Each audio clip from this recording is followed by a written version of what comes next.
আসসালামু আলাইকুম। শাহানারা কিচেনে সবাইকে স্বাগতম। কিছু মশলা কুটে বেছে রাখলাম, আদা, রসুন, পেঁয়াজ, কাঁচা ঝাল, শুকনো ঝাল। এদিকে নারকেল কেটে কেটে রাখছে, এদিকে রাখলাম।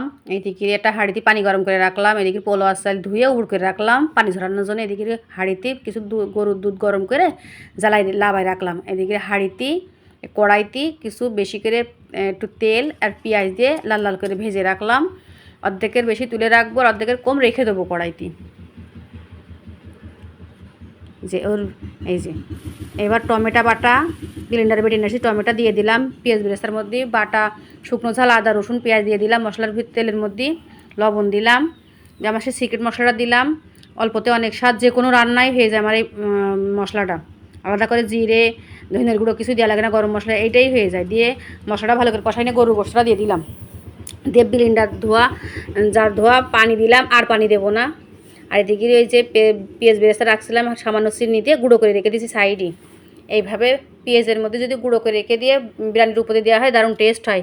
এবার গোশের মধ্যে আলু দিলাম, কিছু হলুদ দিলাম একটু, দিয়ে ভাজা ভাজা করে গোশগুলো নামাই রাখবো, একদম ভাজা ভাজা করে। এই যে সুন্দর করে এবার নামাই রেখে একটা হাঁড়ি নিলাম, হাঁড়ির মধ্যে তেল দিলাম, দিয়ে বিরিয়ানি পাতা। এই বিরিয়ানি পাতা দিলে বাজারে কোনো কিনা মশলা দেওয়া লাগে না। আর আমার যে বাড়ি মশলা বানানো রয়েছে, এইটা দিলেও কোনো কিনা মশলা লাগে না, যত বড় রান্না যত কিছু রান্না হোক না কেন। এবার ওর মধ্যে পেঁয়াজ লাল লাল করে একটু ভেজে নিয়ে বিরিয়ানি পাতাটা দিয়ে দিয়েছি, একটু সামান্য জিরে দিয়েছি।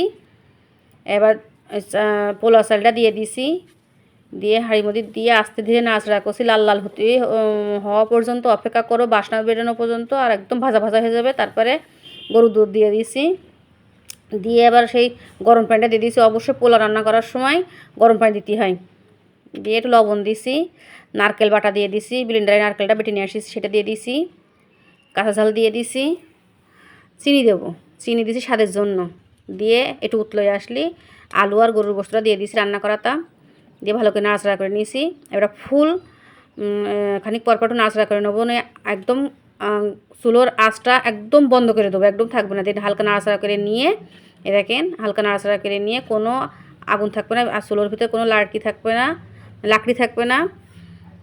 দিয়ে উপর দিয়ে পেঁয়াজ বেরেস্তা দিয়ে থাল দিয়ে সাইপে ঢেকে থবো 10-15 মিনিট, 20 মিনিটের জন্যে। 20 মিনিট পরে এসে আপনাদের দেখাই। এত সুন্দর হয়েছে, সেন্ট বেরোয়েছে, আসলে অসাধারণ হয়েছে। যারা না খেয়েছে তারা বুঝবে না।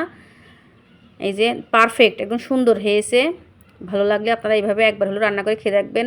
মানে গোশতগুলো এত সুন্দর নরম হয়েছে, আর একদম ঝরঝরে পোলাও হয়েছে।